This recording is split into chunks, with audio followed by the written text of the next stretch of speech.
Hi, and welcome back to our series on leading through change. Today, we're going to be talking about the performing stage of group development and how you can reach this stage where your team is operating at its peak. So let's dive in. Let's start with a little bit of story time. I've only really been on two truly high-performing teams that stayed in performance mode for a significant amount of time. One of them was as a high school basketball player, and the other one was as an adult in a nonprofit. Both experiences were exhilarating, and they gave me this sense of confidence that I've carried ever since. But as I reflect back on those times when I was a part of a sustained season of high performance, I can look back and tell you that it took an enormous amount of effort and desire on the part of everyone involved. It wasn't just me who had to have the desire to make it happen. It had to be all of us.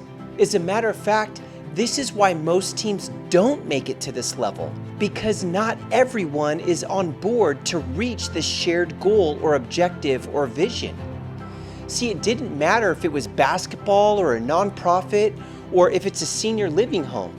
If you want to get to the performing stage, you have to be unified in your vision, and there has to be a willingness to do what it takes by everyone who's involved. Otherwise, you won't be willing to do the hard things that it takes to fly at this level. And there will be hard things. So let me tell you what it's like to be on a high-performing team. Because when your team is in a high-performing mode, you feel like you're on fire.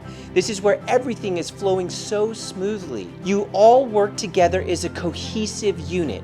Decision-making, problem-solving, they all happen quickly and they happen effectively, and you even anticipate and prevent issues before they come up. See, in this stage, roles become more fluid and members begin to step up and take responsibility as needed, not just as they're told to.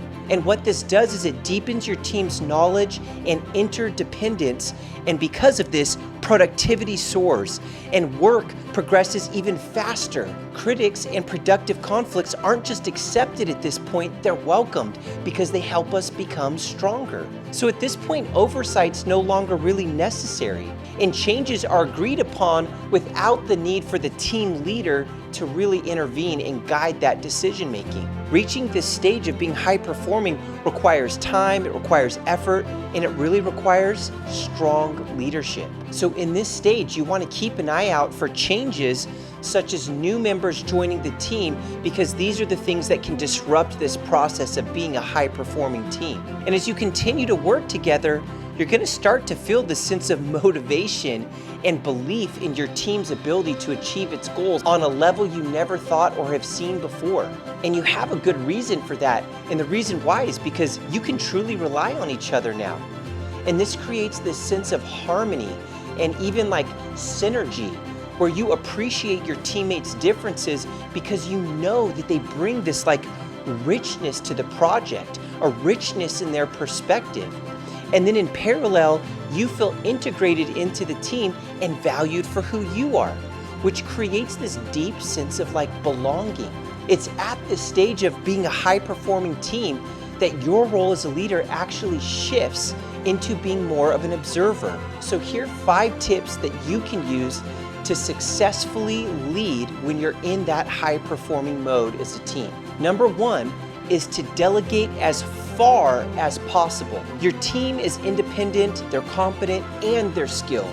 So let them take charge of tasks and let them conduct them as they're needed. Number 2 is to monitor progress, providing the team with feedback to both the individual members and the group, using clearly agreed upon goals and standards to make sure that you're reaching your potential. This gives your team a clear picture of their work and how you can help them improve. Number 3 is to look for optimization. Your team is thriving now, so how do you help the project run more smoothly? There's always areas for improvement even in a high-performing team. Number 4 is to celebrate milestones and achievements. Recognition and celebration are important steps for your team, especially as they complete big goals or tasks. Number 5 is to be a gateway. At this point, you are more like a liaison for decisions that involve higher levels within the organization. So you want to help those teammates who don't have the access to those higher level of decisions to be able to gain access because you have become the bridge. Now, as I close, I just want to remind you, performing as a team is about working in unison.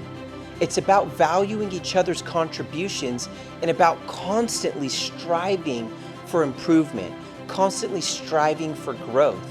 And as a leader, your role evolves into one of being more of an observer and a facilitator. You're guiding your team to success. So thanks for taking time and joining with me today to talk about what it looks like to be a high-performing team. And I just want to remind you again that you've got to remember it takes time and effort, but the results are well worth it. So let's keep pushing towards excellence together.